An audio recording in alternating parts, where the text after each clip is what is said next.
그깟 친정엄마 죽었다고 울긴 왜 울어? 산 사람 밥부터 챙겨. 뭐라고 하셨어요? 죽은 귀신 붙잡고 울지 마. 산 사람 밥부터 챙기라고. 30년 시집살이. 친정 어머니마저 귀신이라 불리는 순간. 오늘로 끝이야. 58세에 처음으로 자기 이름으로 산다는 게 어떤 기분일까요? 30년 동안 남의 그림자로 살던 여자가 마침내 찾은 진짜 자신의 이야기입니다. 이제 곧 본편이 시작됩니다. 혹시 지금 어디서 듣고 계신가요? 여러분의 이야기 댓글로 들려주세요.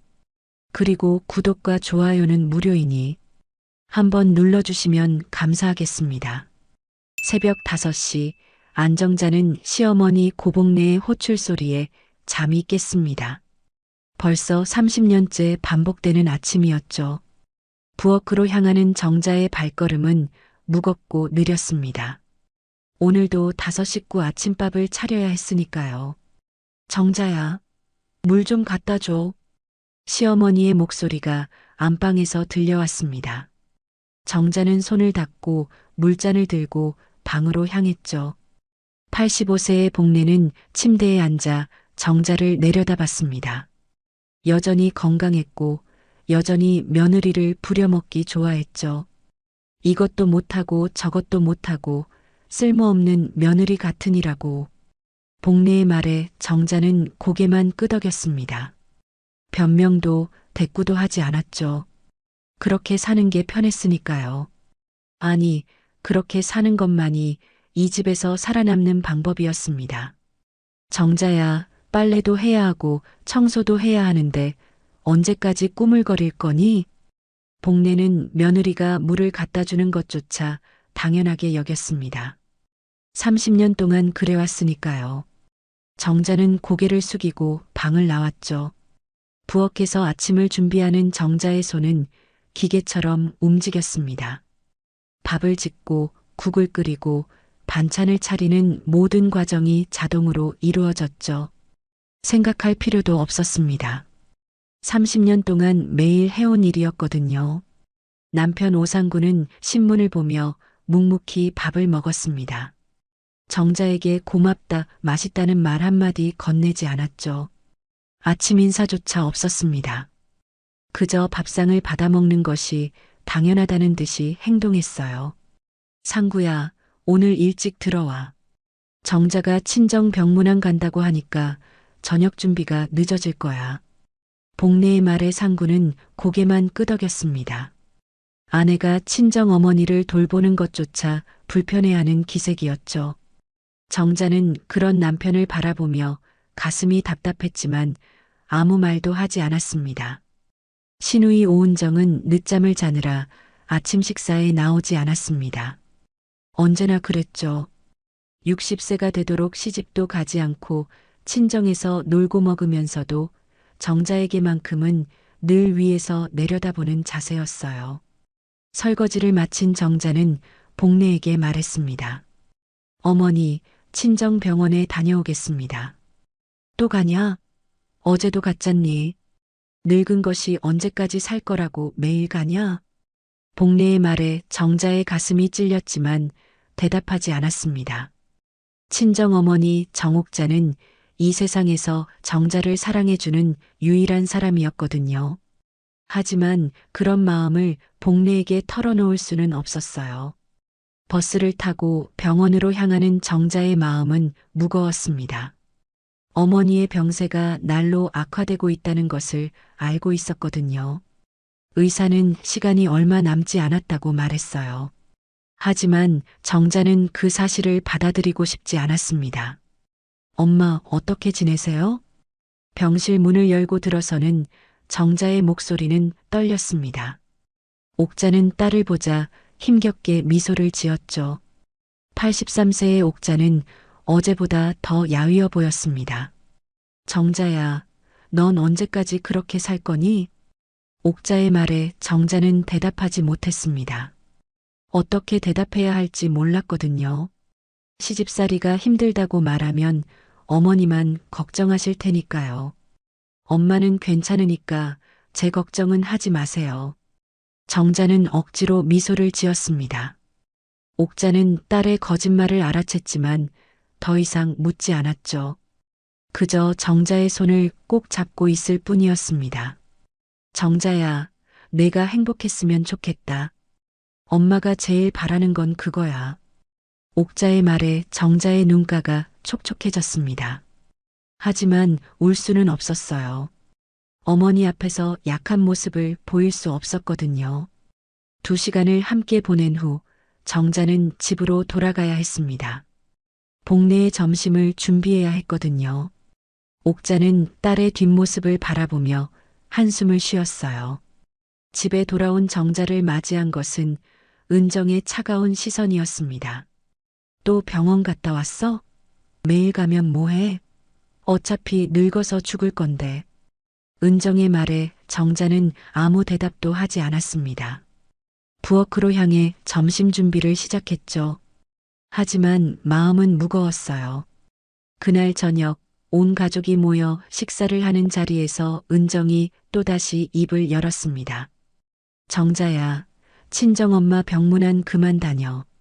산 사람 밥부터 챙기세요. 그 순간 정자의 숟가락을 든 손이 멈췄습니다. 은정의 말이 가슴에 비수처럼 박혔어요. 하지만 정자는 참았습니다. 30년 동안 그래왔듯이 말이죠. 그날 밤 정자는 혼자 앉아 생각했습니다. 자신은 정말 이 집의 종일 뿐일까요? 며느리가 아니라 그저 일하는 기계일 뿐일까요? 여보세요? 정자 씨 맞으시죠? 어머님께서 새벽 2시에 돌아가셨습니다. 며칠 후 새벽 정자는 병원에서 걸려온 전화를 받았습니다. 친정어머니 정옥자가 세상을 떠났다는 소식이었죠. 정자의 다리에서 힘이 빠졌습니다. 예상했던 일이지만 막상 현실이 되니 받아들이기 힘들었어요. 간호사의 말에 정자는 아무 소리도 낼 수 없었습니다. 그저 전화기를 꽉 쥐고 서 있을 뿐이었죠. 이제 이 세상에서 자신을 진심으로 사랑해주는 사람은 아무도 없었습니다. 남편 상구에게 소식을 전하자 그는 한숨만 쉬었습니다. 장례식은 언제 하냐? 회사 일정이 바쁜데. 상구의 반응에 정자는 말을 잃었습니다. 아내의 친정어머니가 돌아가셨는데 회사 일정부터 걱정하다니요. 하지만 놀라운 일은 아니었어요. 30년 동안 그래왔으니까요. 시어머니 복례에게 부고를 알리자 더욱 충격적인 반응이 돌아왔습니다. 남의 집 귀신 보러 갈 필요 없어. 나 혼자 두고 어딜 가려고 하냐? 복례는 며느리의 친정어머니 장례식조차 방해했습니다. 정자는 고개를 숙였어요. 혼자서라도 어머니를 떠나보내야 했습니다. 장례식장에서 정자는 홀로 상을 치렀습니다. 친척들도 거의 오지 않았고 남편도 나타나지 않았어요. 옥자는 생전에 워낙 조용히 사셨던 분이라 조문객도 많지 않았죠. 어머니, 혼자 가시면 안 돼요. 저는 어떻게 살아요? 빈소 앞에서 정자는 소리 없이 울었습니다. 이제 정말 혼자였어요. 이 세상에서 자신의 편은 아무도 없었습니다. 장례를 마치고 집에 돌아온 정자를 맞이한 것은 차가운 집안 분위기였습니다. 아무도 정자의 슬픔을 위로해주지 않았어요. 오히려 은정이 불평을 쏟아냈죠. 이틀 동안 집을 비우더니 집안이 엉망이네. 빨래도 쌓여 있고. 은정의 말에 정자는 대답하지 않았습니다. 어머니 장례를 치르고 온 며느리에게 할 말이 그것뿐일까요? 하지만 정자는 참았어요. 늘 그래왔듯이 말이죠. 그런데 이튿날 집안이 갑자기 부산해졌습니다. 시어머니 복례의 85번째 생신이었거든요. 정자는 친정어머니 장례를 마친 지 하루도 안 된 상황에서 생일상을 차려야 했습니다. 정자야, 미역국 끓이고 잡채도 만들어야지. 우리 엄마 생신인데 제대로 해야지. 시누이 은정의 지시에 정자는 묵묵히 부엌으로 향했습니다. 눈물이 나려고 했지만 참았어요. 울 시간도 슬퍼할 틈도 없었습니다. 온 가족이 모여 앉은 생일상. 복내는 기분이 좋아 보였습니다. 며느리가 정성스럽게 차린 상차림을 보며 만족스러워했죠. 며느리가 손맛이 좋긴 해. 그래도 쓸모는 있네. 시어머니 복내의 말에 정자는 쓴웃음을 지었습니다. 친정어머니 장례를 치른 며느리에게 건네는 위로가 그것뿐이었어요. 남편 상구도 별다른 말이 없었습니다. 그저 묵묵히 음식을 먹을 뿐이었죠. 아내가 친정어머니를 잃고 슬퍼하는 것조차 관심이 없어 보였어요.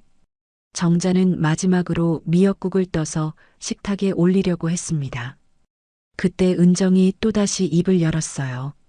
정자야, 죽은 귀신 붙잡고 울지 마. 산 사람 밥부터 챙기라니까. 그 순간 정자의 손이 멈췄습니다. 국그릇을 든 채로 굳어버렸어요. 귀신이라고요? 자신의 어머니를 귀신이라고 했단 말인가요? 뭐라고 하셨어요? 정자의 목소리가 떨렸습니다. 은정은 개의치 않는다는 듯 말을 이었죠. 죽은 사람한테 매달려서 뭐해? 살아있는 사람이 더 중요하다고. 그 순간 정자는 들고 있던 국그릇을 식탁 위에 그대로 엎었습니다. 뜨거운 미역국이 상 위로 쏟아졌어요. 모든 음식이 엉망이 되었습니다. 정자야, 너 뭐 하는 거야? 상구가 소리쳤지만 정자는 아랑곳하지 않았습니다. 복례도 놀란 눈으로 며느리를 바라봤어요. 은정은 입을 다물지 못했죠. 정적이 흘렀습니다. 그리고 정자가 천천히 입을 열었어요. 30년 종살이. 오늘로 끝이야. 정자의 목소리는 차분했지만 단호했습니다. 더 이상 참을 수 없었어요. 어머니마저 귀신이라고 부르는 이들과 함께 살 수 없었습니다. 정자야, 너 정신 나갔냐? 어머니 생신상을 왜 엎어? 상구가 다시 소리쳤지만 정자는 대답하지 않았습니다. 그저 앞치마를 벗어 식탁에 던졌을 뿐이었어요. 정자야, 당장 정리해. 이게 뭐 하는 짓이야? 신우이 은정이 소리쳤지만 정자는 돌아보지도 않았습니다. 방으로 향하는 정자의 뒷모습은 더 이상 예전의 순종적인 며느리가 아니었어요. 복례는 엎어진 상을 바라보며 말을 잃었습니다. 30년 동안 한 번도 대든 적 없던 며느리가 변한 것을 느꼈거든요. 쟤 왜 저래? 친정엄마 죽었다고 미쳤나? 은정의 말에 상구는 대답하지 않았습니다. 하지만 마음 한구석에서는 불안함이 스멀스멀 올라왔어요. 지금까지 당연하게 여겼던 것들이 흔들리는 느낌이었죠. 그날 밤 정자는 방에서 나오지 않았습니다. 저녁도 차리지 않았고 복례의 호출에도 응답하지 않았어요. 온 가족이 당황했지만 정자는 꿈쩍도 하지 않았습니다. 내일 되면 다시 나올 거야. 화가 나서 그러는 거겠지. 상구는 그렇게 말했지만 확신이 서지 않았습니다. 정자의 눈빛이 달라졌다는 것을 느꼈거든요. 더 이상 예전의 순종적인 아내가 아니었어요. 정자는 침대에 누워 천장을 바라봤습니다. 어머니의 마지막 말이 떠올랐어요. 행복했으면 좋겠다고 하셨던 그 말. 이제는 정말 자신을 위해 살아야 할 때가 온 것 같았습니다. 국을 엎은 사건 이후 며칠이 지났지만 집안 분위기는 여전히 차갑기만 했습니다. 정자는 최소한의 일만 하며 지냈어요. 밥은 차렸지만 예전처럼 정성스럽지 않았고 빨래도 대충 했습니다. 가족들의 불평에도 대답하지 않았죠. 정자야, 언제까지 이럴 거야? 집안일도 제대로 안 하고. 상구의 잔소리에도 정자는 시큰둥했습니다. 더 이상 예전의 순종적인 며느리가 아니었어요. 복례도 며느리의 변화를 느끼고 있었지만 뭐라 말할 수도 없었습니다. 정자야, 내 양말이 어디 있냐? 찾아줘. 복례의 호출에도 정자는 느릿느릿 움직였습니다. 예전처럼 재빨리 뛰어가지 않았어요. 복례는 며느리의 달라진 태도에 당황했지만 뭐라 하지 못했습니다. 은정도 불만이 가득했어요. 집안일이 예전만큼 잘 돌아가지 않으니까요.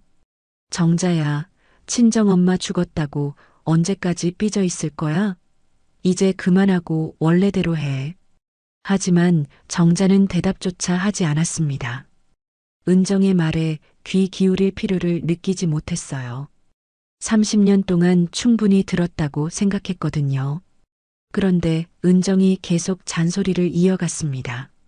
정말 국까지 없더니 완전히 미쳤나 봐.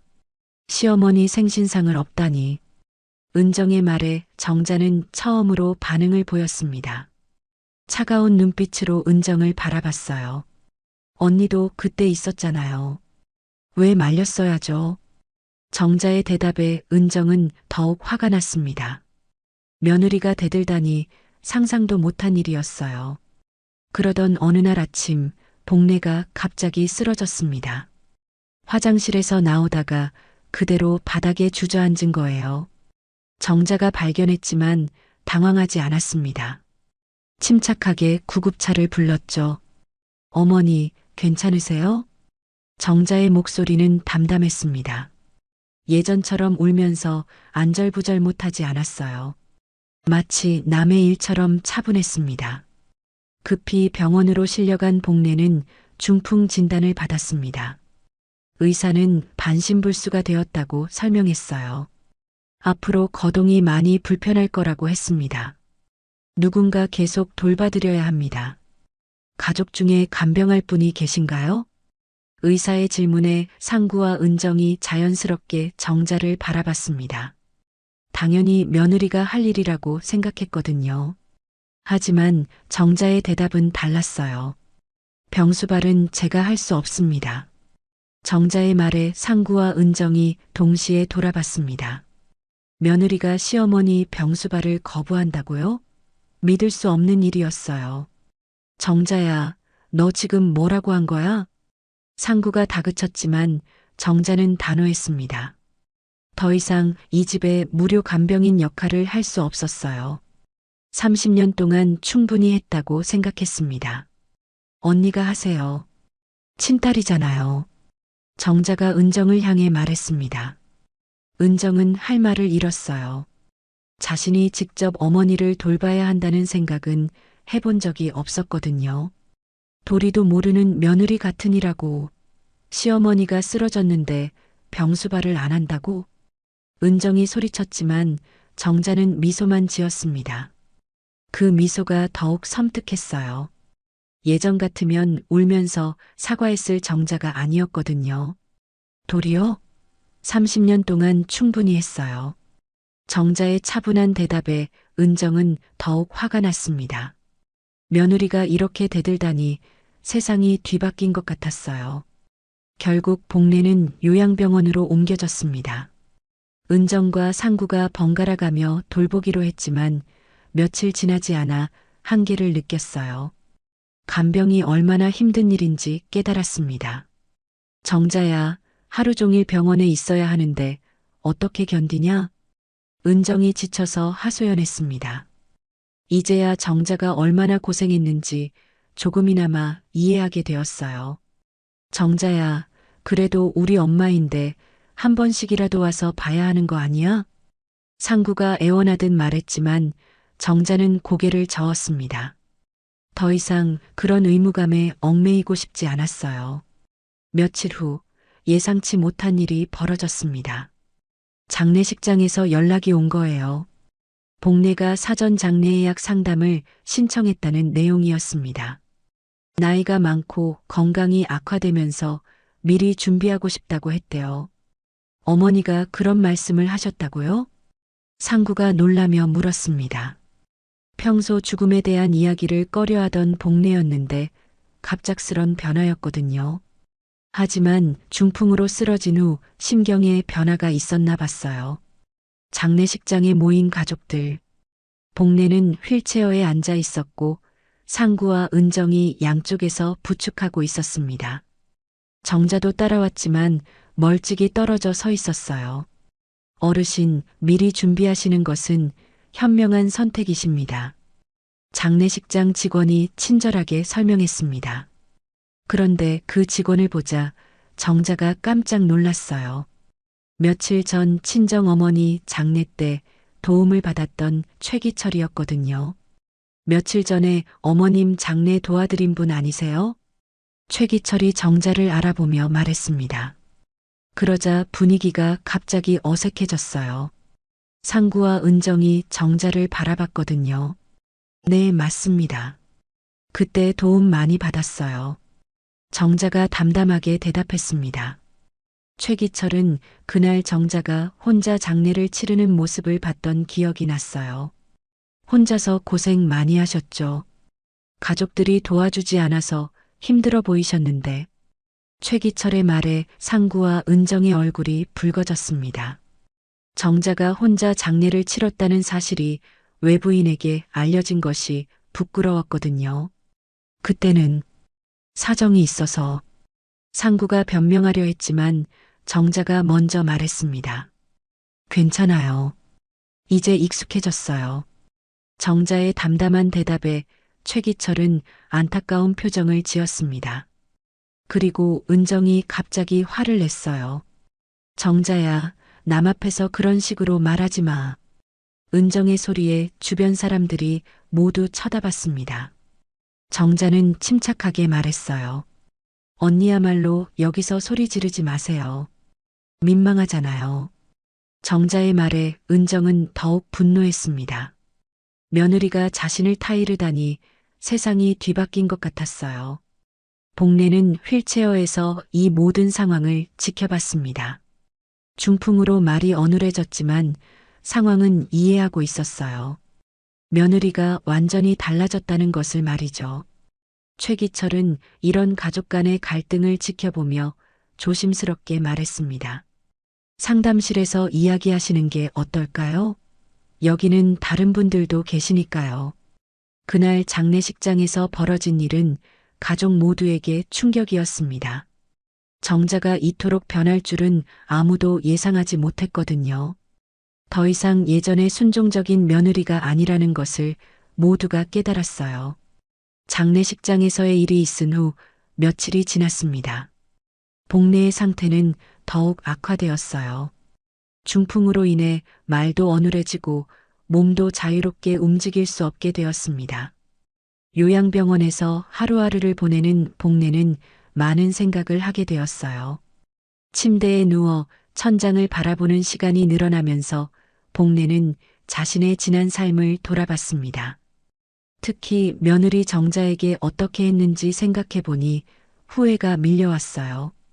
30년 동안 정자를 종처럼 부려먹었다는 사실이 가슴을 아프게 했습니다. 정자 좀 불러줘. 복례가 떨리는 목소리로 은정에게 말했습니다. 은정은 못마땅한 표정을 지었어요. 며느리를 부르자니 기분이 좋지 않았거든요. 엄마, 정자는 안 와요. 병문안도 안 오잖아요. 은정의 말에 복례는 한숨을 쉬었습니다. 자신이 그동안 며느리에게 어떻게 했는지 생각해 보니 당연한 일이었어요. 하지만 이제는 정자에게 할 말이 있었습니다. 그래도 불러줘. 꼭. 복례의 간절한 부탁에 은정은 마지못해 정자에게 연락했습니다. 하지만 정자는 단호하게 거절했어요. 죄송하지만 갈 수 없어요. 정자의 거절에 은정은 화가 났습니다. 시어머니가 아픈데 며느리가 오지 않는다니 말도 안 되는 일이었어요. 며칠 후 복례는 간호사를 불러 부탁했습니다. 변호사를 불러달라고 했어요. 중요한 일이 있다고 말했습니다. 변호사 선생님을 불러주세요. 유언장을 작성하고 싶어요. 간호사는 놀랐지만 복례의 의지가 확고해서 변호사를 섭외해 주었습니다. 복례는 자신에게 시간이 얼마 남지 않았다는 것을 알고 있었거든요. 변호사가 도착했을 때 복례는 또렷한 정신으로 유언장을 작성했습니다. 중풍으로 몸은 불편했지만 의식은 명확했어요. 가장 고생한 사람에게 제 집을 물려주고 싶습니다. 복례의 말에 변호사는 고개를 끄덕였습니다. 복례는 30년 동안 자신을 돌봐준 며느리를 생각하며 유언장에 서명했어요. 유언장 작성이 끝난 후 복례는 봉투에 넣어 변호사에게 맡겼습니다. 적당한 때가 되면 공개해달라고 부탁했어요. 며칠 후 정자가 마침내 병원을 찾았습니다. 복례가 많이 아프다는 소식을 듣고 마지못해 온 것이었어요. 병실 문을 열고 들어선 정자를 보자 복례의 눈에 눈물이 고였습니다. 정자야, 와줘서 고마워. 복례의 떨리는 목소리에 정자는 무표정하게 대답했습니다. 언니가 계속 연락해서 왔어요. 정자의 차가운 반응에 복례는 가슴이 아팠지만 당연하다고 생각했어요. 자신이 그렇게 만들었으니까요. 정자야, 앉아. 할 말이 있어. 복례가 간신히 말했습니다. 정자는 마지못해 의자에 앉았어요. 복례는 정자의 얼굴을 바라보며 힘겹게 입을 열었습니다. 미안해. 정말 미안해. 복례의 갑작스런 사과에 정자는 놀랐습니다. 평생 며느리에게 사과한 적 없던 시어머니였거든요. 갑자기 왜 그러세요? 정자가 당황하며 물었습니다. 복례는 눈물을 흘리며 계속 말했어요. 30년 동안 고생만 시켰구나. 너를 사람 취급도 안 했어. 복례의 고백에 정자의 가슴이 먹먹해졌습니다. 하지만 쉽게 용서할 마음은 들지 않았어요. 너무 많은 상처를 받았거든요. 이제 와서 그런 말씀하시면 어떡해요. 정자의 차가운 대답에 복례는 더욱 슬퍼했습니다. 하지만 할 말은 계속해야 했어요. 난 나쁜 사람이었어. 정말 나쁜 시어머니였어. 복례의 진심 어린 고백에 정자는 말을 잃었습니다. 시어머니가 이런 말을 할 줄은 몰랐거든요. 그때 은정이 병실로 들어왔습니다. 어머니와 정자가 대화하는 모습을 보자 불편한 기색을 보였어요. 엄마, 무슨 이야기를 그렇게 해요? 은정의 물음에 복례는 힘겹게 대답했습니다. 정자한테 사과하고 있어. 그동안 미안했다고. 은정은 이해할 수 없다는 표정을 지었습니다. 어머니가 며느리에게 사과한다니 말도 안 되는 일이었어요. 엄마, 왜 그러세요? 며느리가 당연히 해야 할 일을 한 건데. 은정의 말에 복례는 고개를 저었습니다. 아니야. 우리가 잘못했어. 정자를 너무 힘들게 했어. 복례의 말에 은정은 당황했습니다. 평생 며느리를 부려먹는 것이 당연하다고 생각했던 어머니가 변한 것 같았어요. 정자는 복잡한 마음으로 복례를 바라봤습니다. 용서하고 싶은 마음과 여전히 분한 마음이 교차했어요. 어머니, 이제 그런 말씀하지 마세요. 다 지난 일이에요. 정자의 말에 복례는 안도의 한숨을 쉬었습니다. 그리고 변호사에게 맡긴 봉투 이야기를 꺼냈어요. 정자야, 변호사 선생님께 봉투 하나 맡겨놨어. 나중에 받아. 복례의 말에 정자는 고개를 갸우뚱했습니다. 무슨 봉투인지 궁금했지만 더 묻지는 않았어요. 며칠 후 변호사가 집으로 찾아왔습니다. 복례가 맡긴 유언장을 전달하기 위해서였어요. 온 가족이 모인 자리에서 변호사가 봉투를 열었습니다. 고인께서 아니 복례 어르신께서 남기신 유언장을 공개하겠습니다. 변호사의 말에 모두가 긴장했습니다. 복례가 무엇을 적었을지 궁금했거든요. 가장 고생한 사람, 안정자에게 내 집 한 채를 준다. 변호사의 말에 은정의 눈이 뒤집혔습니다. 믿을 수 없는 내용이었어요. 뭐라고요? 그게 무슨 소리예요? 은정이 소리쳤지만 변호사는 침착하게 계속 읽었습니다.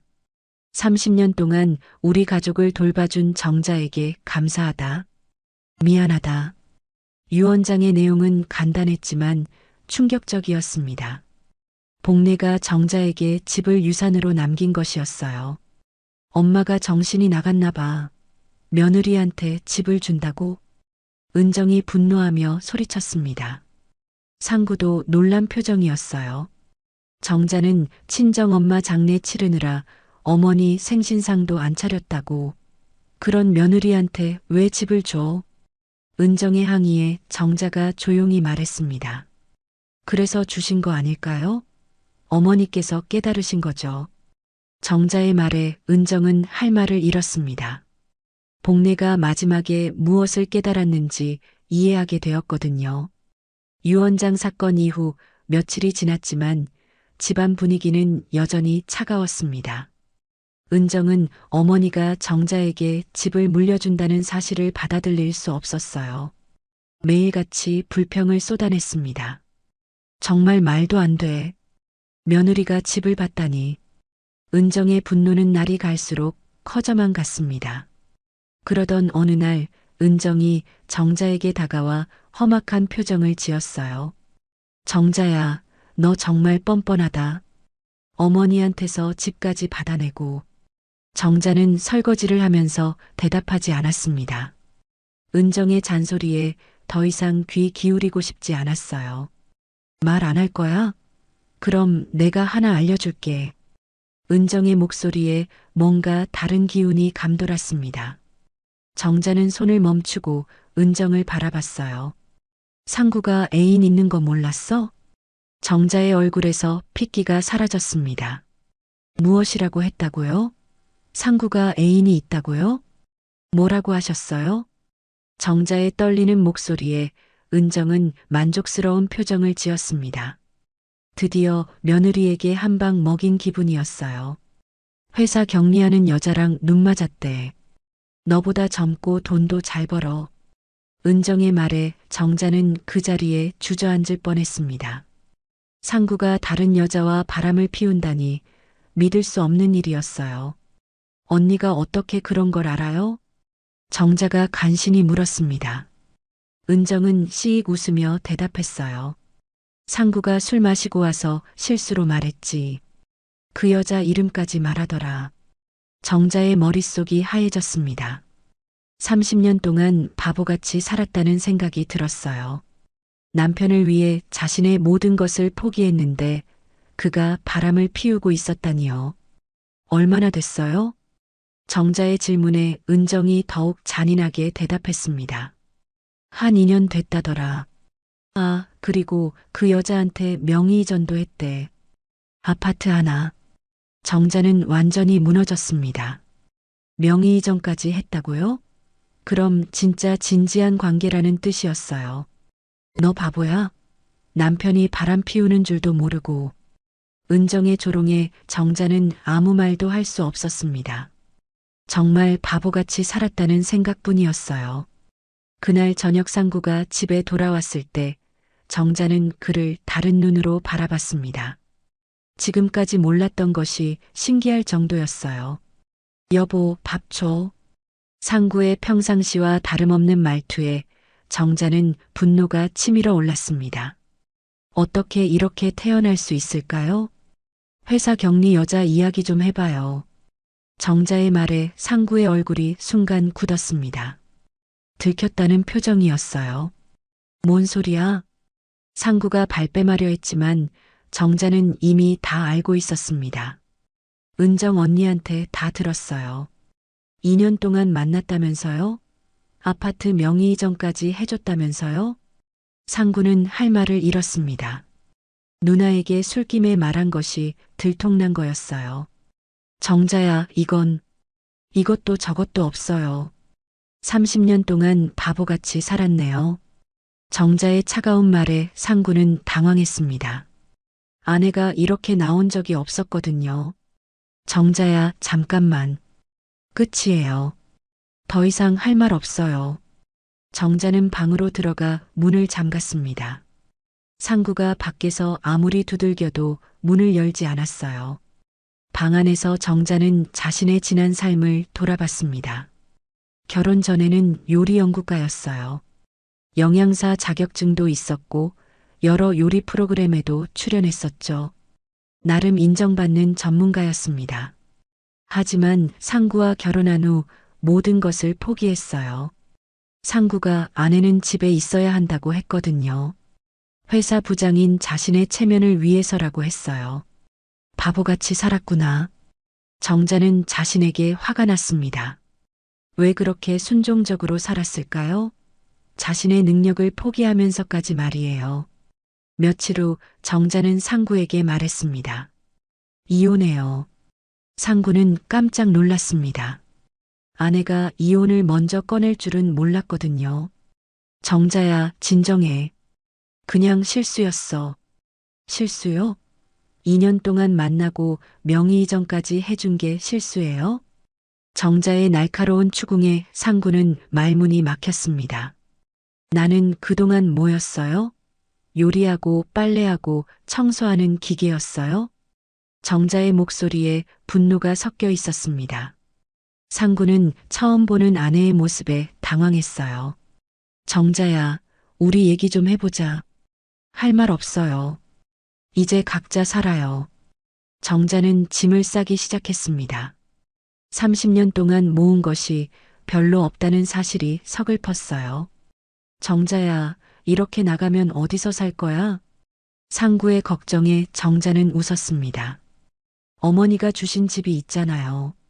거기서 살 거예요. 정자는 옷을 가방에 넣으면서 생각했습니다. 이제는 정말 자유로워질 수 있을 것 같았어요. 정자야, 그래도 우리 30년을 함께 살았는데 그 30년이 헛된 시간이었다는 걸 이제야 깨달았어요. 정자의 말에 상구는 아무 말도 할 수 없었습니다. 짐을 다 싼 정자는 편지 한 장을 테이블 위에 놓았습니다. 이혼 서류는 법원에 제출했어요. 연락 오면 서명하세요. 정자는 가방을 들고 집을 나섰습니다. 뒤돌아보지 않았어요. 이젠 나도 나부터 살아야겠어요. 정자의 마음속에는 새로운 다짐이 생겨났습니다. 이제는 정말 자신을 위해 살 시간이었어요. 요리 연구가였던 자신의 능력을 다시 살려볼 생각이었습니다. 복례가 유언장으로 물려준 집에 도착한 정자는 문을 열며 깊은 한숨을 쉬었습니다. 빈집이었지만 이상하게 마음이 편했어요. 30년 만에 처음으로 자신만의 공간을 갖게 된 것 같았습니다. 이제 진짜 혼자구나. 정자는 가방을 내려놓고 집 안을 둘러봤습니다. 복례는 요양병원에 있으니 당분간은 혼자 지내야 했어요. 하지만 무섭지 않았습니다. 오히려 자유로운 기분이었어요. 첫날 밤은 잠이 오지 않았습니다. 30년 동안 매일 새벽 5시에 일어나 가족들 밥을 차렸는데 이제는 그럴 필요가 없었거든요. 아직 익숙하지 않은 자유였어요. 며칠째 정자는 집 정리를 하며 지냈습니다. 상군의 집에서 가져온 자신의 물건들을 정리하다가 오래된 박스 하나를 발견했어요. 친정어머니의 유품들이 들어있는 박스였습니다. 이걸 언제 가져왔지? 정자는 박스를 열어봤습니다. 친정어머니 옥자의 사진들과 편지들, 그리고 낡은 일기장 한 권이 들어있었어요. 장례식 때 급하게 챙겨온 것들이었는데 지금까지 열어보지 못했었습니다. 사진을 보니 젊은 시절의 옥자와 정자가 함께 찍은 것들이었습니다. 정자가 요리 연구가로 활동하던 시절의 모습도 있었어요. 그때는 정말 행복했지. 정자는 사진을 보며 옛 추억을 떠올렸습니다. 자신이 좋아하는 일을 하며 당당하게 살던 시절이었거든요. 그런데 일기장 표지에 정자에게라고 적힌 종이가 붙어 있었습니다. 옥자의 글씨였어요. 정자는 깜짝 놀랐습니다. 엄마가 언제 이런 걸 써놓으셨지? 정자는 조심스럽게 일기장을 열었습니다. 첫 페이지에 적힌 글을 보자 눈물이 핑 돌았어요. 사랑하는 내 딸 정자에게 언젠가 내가 힘들 때 읽어봤으면 해서 쓰는 엄마 마음이야. 너를 생각하며 적는 글들이니까 꼭 읽어봐. 엄마는 내가 늘 자랑스러웠단다. 정자는 일기장을 꽉 안고 울었습니다. 어머니가 자신을 생각하며 이런 글을 써놓으셨다니요. 계속 읽어보니 옥자가 정자의 결혼 생활을 걱정하며 쓴 글들이 가득했습니다. 정자가 시집가서 고생하는 모습을 보면 가슴이 아파. 하지만 참고 견디는 우리 딸이 기특해. 엄마는 내가 원래 얼마나 당당하고 능력 있는 아이였는지 기억해. 정자는 고개를 끄덕였습니다. 그렇습니다. 자신은 원래 그런 사람이었어요. 요리 연구가로 활동할 때는 당당했고 자신감 넘쳤었거든요. 다른 날짜의 일기에는 더욱 구체적인 이야기가 적혀 있었습니다. 결혼 전에 정자가 요리 프로그램에 나오던 모습이 얼마나 멋있었는지 몰라. 그때 우리 딸은 정말 빛이 났어. TV에서 자신있게 요리 설명하는 모습을 보면서 엄마는 얼마나 뿌듯했는지. 옥자의 글에 정자는 자신의 과거를 떠올렸습니다. 그때는 정말 행복했어요. 자신이 좋아하는 일을 하면서 인정받고 있었거든요. 또 다른 페이지에는 안타까운 마음이 담긴 글이 있었습니다. 시집가면서 정자가 그 모든 걸 포기한 게 제일 안타까워. 상구가 아내는 집에 있어야 한다고 했을 때 정자가 고개 끄덕이는 모습을 보면서 마음이 아팠어. 우리 딸은 그보다 훨씬 능력 있는 사람인데. 정자는 울음을 터뜨렸습니다. 어머니가 자신의 마음을 다 알고 계셨구나 싶었어요. 병원에서 마지막으로 만났을 때의 기억도 일기에 적혀 있었습니다. 병원에서 정자가 괜찮다고 웃으며 말하는데 엄마는 다 알아. 우리 딸이 얼마나 힘든지. 그래도 엄마 걱정시키지 않으려고 애쓰는 모습이 고마우면서도 안쓰러워. 정자는 그날을 떠올리며 또 울었습니다. 어머니 앞에서 힘든 내색을 하지 않으려고 얼마나 애썼는지 모르는데 어머니는 다 알고 계셨구나 싶었어요. 몇 달 전 날짜의 일기에는 이런 글이 있었습니다. 상구는 좋은 사람이긴 하지만 정자의 능력을 알아보지 못하는 것 같아서 속상해. 우리 딸은 영양사 자격증도 있고 요리 연구가로도 인정받았는데 왜 숨기고 살까? 정자의 실력을 아는 사람은 엄마뿐인 것 같아. 옥자의 글에 정자는 고개를 끄덕였습니다. 상구는 정말 자신의 능력을 몰랐어요. 아니, 알려고 하지도 않았습니다. 중간 부분에는 정자를 향한 간절한 응원이 담긴 글이 있었습니다. 정자야, 엄마가 제일 바라는 건 내가 행복한 거야. 며느리 역할에만 얽매이지 말고 너 자신으로 살았으면 좋겠어. 내가 원래 얼마나 멋진 사람인지 잊지 마. 정자의 가슴이 뜨거워졌습니다. 어머니가 진짜 바라던 것이 무엇인지 알 것 같았어요. 일기 중간에는 정자의 요리 실력에 대한 자랑스러운 글들도 많았습니다. 오늘 정자가 만든 음식을 먹어봤는데 정말 맛있었어. 역시 전문가는 달라. 그런데 왜 시댁에서는 그 실력을 인정해주지 않을까? 그냥 당연하게 여기는 것 같아서 속상해. 정자는 씁쓸하게 웃었습니다. 어머니만이 자신의 실력을 제대로 알아봐 주셨구나 싶었어요. 일기 말미에는 따뜻한 격려의 글이 적혀 있었습니다. 정자야, 언젠가 내가 힘들어할 때가 오면 이 글을 읽어봐. 엄마는 이렇게 말해주고 싶어. 이제는 내 인생을 살아라. 너답게 살아라. 요리 연구가였던 내 재능을 다시 살려봐. 엄마가 항상 응원할게. 정자는 바닥에 주저앉아 펑펑 울었습니다. 어머니의 글이 이렇게 위로가 될 줄은 몰랐어요. 일기장 마지막 페이지에는 큰 글씨로 이렇게 쓰여 있었습니다. 사랑한다, 정자야. 엄마는 항상 내 편이야. 힘내고 꼭 행복해져. 내가 웃는 모습이 엄마에게는 최고의 선물이었어. 언제든 힘들면 이 글을 다시 읽어봐. 일기를 다 읽은 정자는 한참 동안 울었습니다. 슬픔보다는 위로받는 기분이었어요. 어머니가 자신을 이렇게 사랑해주고 계셨다니요. 그래요, 엄마. 저 이제 제 이름으로 살게요. 정자는 눈물을 닦고 일어났습니다. 마음속에 새로운 다짐이 생겼어요.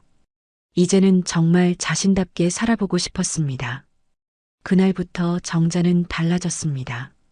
요리 관련 책들을 다시 꺼내 읽기 시작했어요. 오랫동안 잊고 있던 요리 연구가로서의 꿈을 되살리고 싶었습니다.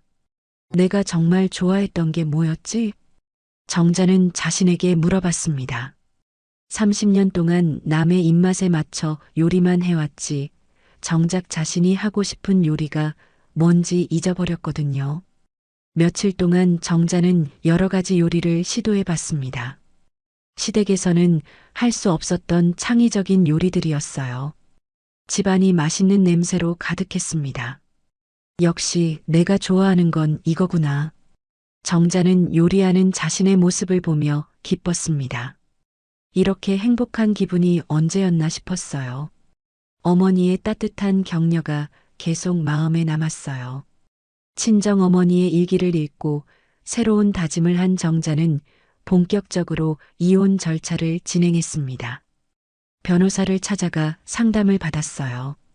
복례가 남긴 집도 법적으로 확실히 정리하고 싶었습니다. 상속은 문제없이 진행될 것 같습니다. 유언장이 명확하거든요. 변호사의 말에 정자는 안도했습니다. 하지만 이혼은 쉽지 않을 것 같았어요. 상구가 순순히 응하지 않을 것 같았거든요. 며칠 후 예상대로 상구에게서 연락이 왔습니다. 정자야, 만나서 얘기 좀 하자. 상구의 목소리는 당황스러워 보였어요. 아마 이혼 서류를 받고 놀란 것 같았습니다. 할 말 없어요. 변호사 통해서 하세요. 정자가 차갑게 대답하자 상구는 당황했습니다. 정자야, 우리가 30년을 살았는데 이렇게 끝낼 거야? 그 30년이 저에게는 감옥이었어요. 정자의 말에 상구는 할 말을 잃었습니다. 아내가 이렇게 단호할 줄은 몰랐거든요. 그런데 며칠 후 더 큰 문제가 생겼습니다. 은정이 변호사를 대동하고 나타난 것이었어요. 정자야, 우리 엄마 유언장이 이상해. 은정의 말에 정자는 당황했습니다. 무슨 소리인가 싶었어요. 어머니가 정신이 온전하지 않은 상태에서 쓴 것 같아. 중풍으로 판단력이 흐려졌을 때 말이야. 은정의 주장에 정자는 화가 났습니다.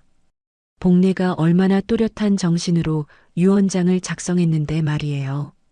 언니, 그건 아니에요. 어머니는 분명히 정신이 멀쩡하셨어요. 그런데 왜 갑자기 며느리한테 집을 줘? 말도 안 돼. 은정의 변호사가 나서서 말했습니다. 유언장 무효 소송을 제기할 예정입니다. 고인이 중풍으로 판단력이 저하된 상태였다는 의학적 근거가 있거든요. 정자는 당황했지만 물러서지 않았습니다. 복례의 마지막 뜻을 지켜야 했어요.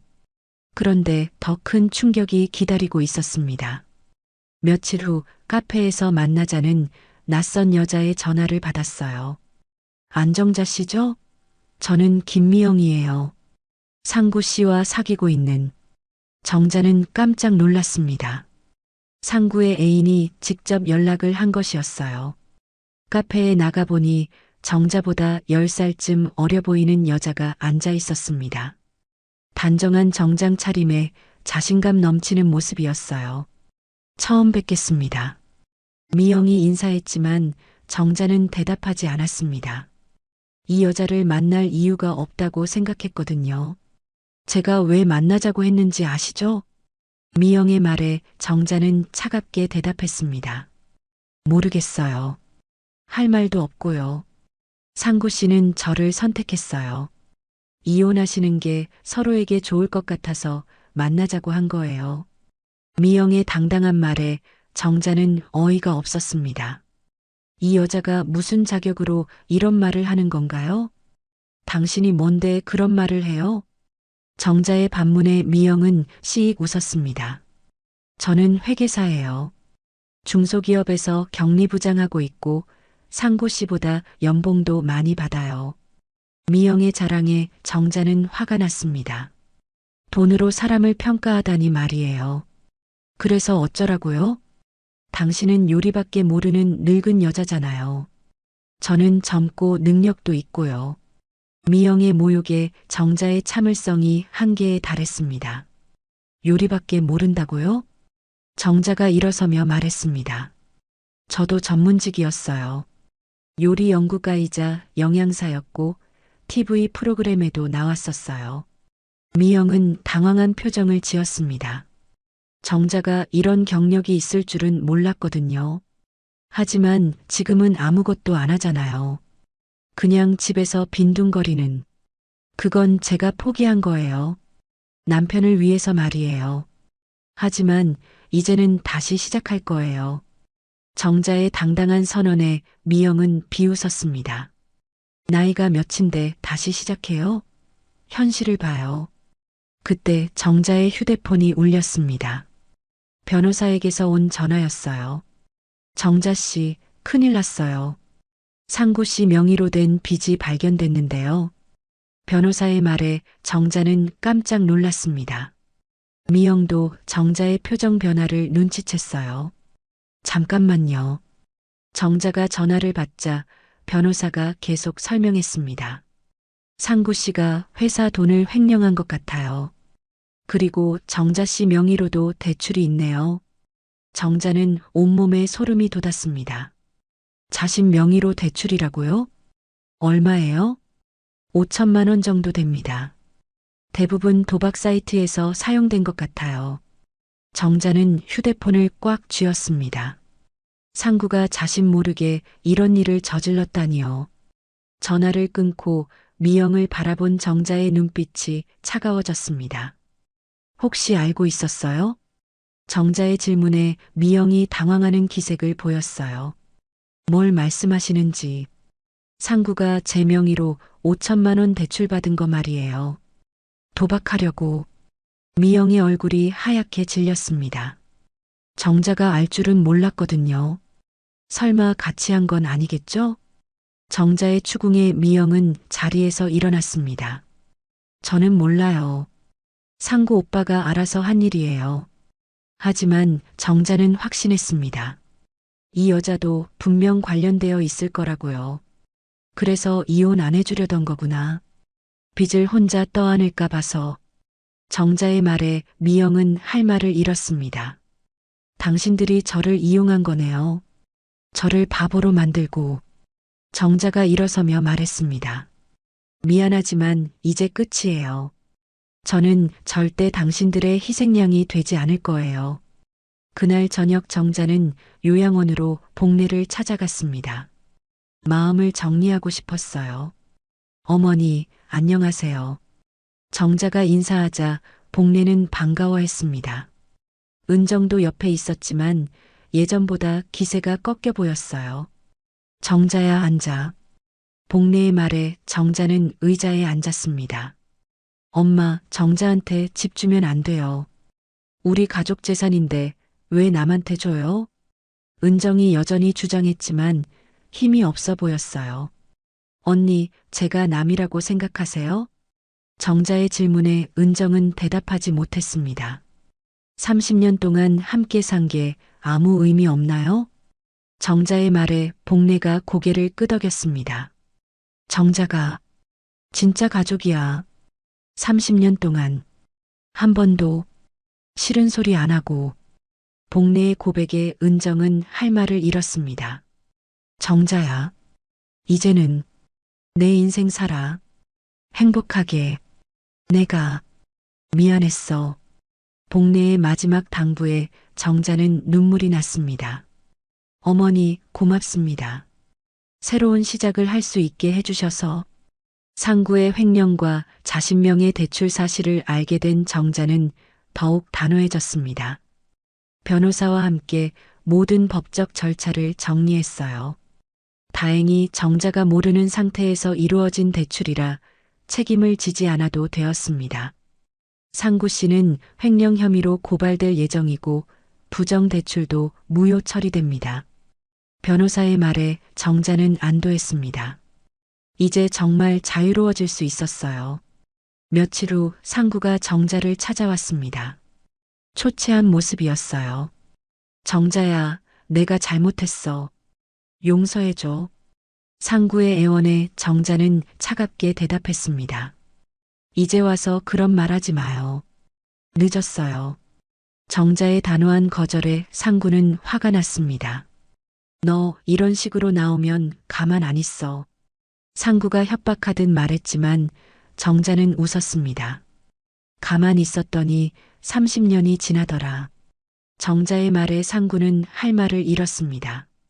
아내가 완전히 달라져 있었어요. 이혼이 성사된 후 정자는 본격적으로 새로운 시작을 준비했습니다. 복내가 물려준 집을 개조해서 작은 반찬 가게를 열기로 했어요. 정말 하실 거예요? 인테리어 업체 사장이 물었습니다. 정자는 당당하게 대답했어요. 네, 제가 요리 연구가 출신이거든요. 이제 제 실력을 보여드릴 때가 됐어요. 공사가 시작되자 동네 사람들이 관심을 보였습니다. 복내의 집이었던 곳이 반찬 가게로 바뀐다니 신기해했어요. 정자 씨가 요리를 잘하시나 봐요? 이웃 할머니의 말에 정자는 미소 지었습니다. 한번 맛보시면 아실 거예요. 개업 준비를 하면서 정자는 과거의 인맥들과 연락을 취했습니다. 요리 연구가 시절 알았던 동료들이었어요. 정자야, 정말 반가워. 그동안 어디 있었어? 동료들은 정자의 복귀를 환영했습니다. 그들도 정자의 실력을 잘 알고 있었거든요. 이제 다시 시작하려고 해. 반찬 가게지만 제대로 해볼 생각이야. 정자의 말에 동료들이 응원해 주었습니다. 몇몇은 개업할 때 도와주겠다고도 했어요. 드디어 개업일. 정자는 가게 앞에 작은 간판을 걸었습니다. 사람 안정자, 오늘도 잘 살아갑니다. 간판을 보며 정자는 뿌듯했습니다. 이제 정말 자신의 이름으로 사는 것 같았어요. 첫날부터 손님들이 몰려들었습니다.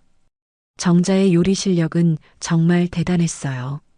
영양사 자격증을 바탕으로 한 건강한 반찬들이 인기를 끌었습니다. 사장님, 이 김치 정말 맛있어요. 어떻게 만드신 거예요? 손님의 칭찬에 정자는 자신있게 대답했습니다. 제가 요리 연구가 출신이거든요. 비법이 따로 있어요. 입소문이 퍼지면서 가게는 날로 번창했습니다. 정자는 매일이 즐거웠어요. 자신이 좋아하는 일을 하면서 돈도 벌 수 있었거든요. 한 달 만에 정자의 월 매출은 상구의 월급보다 많아졌습니다. 정자는 스스로도 놀랐어요. 내가 이렇게 돈을 잘 벌 줄 몰랐네. 통장을 보며 정자는 뿌듯해했습니다. 자신의 실력으로 번 돈이었거든요. 몇 달 후 놀라운 일이 벌어졌습니다. 전국 방송에서 정자의 가게를 취재하고 싶다고 연락이 온 것이었어요. 사장님 스토리가 정말 감동적이에요. 인터뷰 한번 해주세요. 방송국 PD의 요청에 정자는 흔쾌히 응했습니다. 자신의 이야기를 많은 사람들에게 들려주고 싶었어요. 50대 후반에 새로 시작한 인생이라니 정말 대단해요.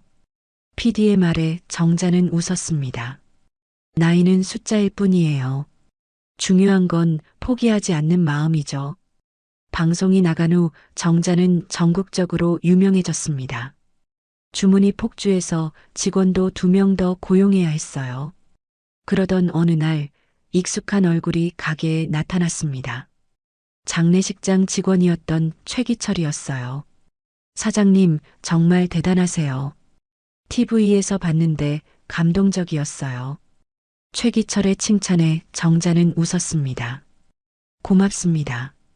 늦은 나이에 시작했지만 보람 있어요. 나이가 뭐가 중요해요. 용기 있게 새 시작하신 게 멋져요. 최기철과 정자는 자연스럽게 대화를 나누었습니다. 비슷한 나이의 두 사람에게서는 뭔가 특별한 기운이 흘렸어요. 시간 되시면 커피 한 잔 하시겠어요? 최기철의 제안에 정자는 잠시 망설였습니다. 하지만 거절할 이유도 없었어요. 좋아요. 가게 문 닫고 갈게요. 그날 저녁 정자는 오랜만에 누군가와 진솔한 대화를 나누었습니다. 최기철은 정자의 이야기를 진심으로 들어주었어요. 이제야 제 인생 처음 시작한 것 같아요. 정자의 말에 최기철은 고개를 끄덕였습니다. 정말 멋져요. 나이가 뭐가 중요해요? 꿈을 포기하지 않는 게 중요하죠. 두 사람의 대화는 늦은 시간까지 이어졌습니다. 정자는 이런 기분이 새로웠어요. 누군가 자신의 이야기를 진심으로 들어주는 것이 얼마나 따뜻한 일인지 깨달았습니다. 며칠 후 정자는 요양원에 있는 복례를 찾아갔습니다. 어머니에게 감사 인사를 드리고 싶었어요. 어머니, 제가 성공했어요. 정자의 말에 복례는 기뻐했습니다. 비록 말은 어눌했지만 표정으로 알 수 있었어요. 고마워요. 정자야.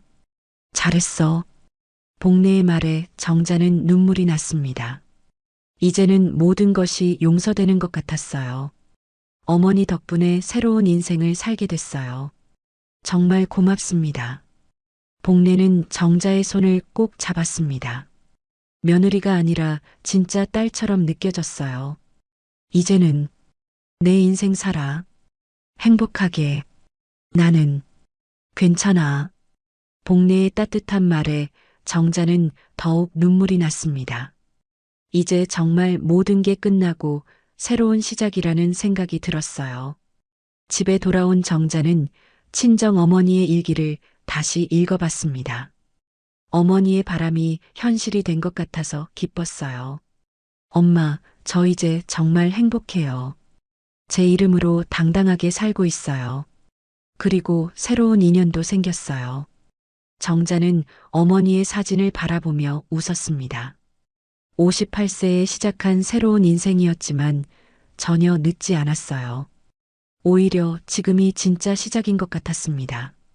최기철과의 만남도 계속되었고 정자는 처음으로 자신을 진심으로 이해해주는 사람을 만난 기분이었어요. 사랑이라고 부르기엔 조심스럽지만 따뜻한 마음이 생기는 건 분명했습니다.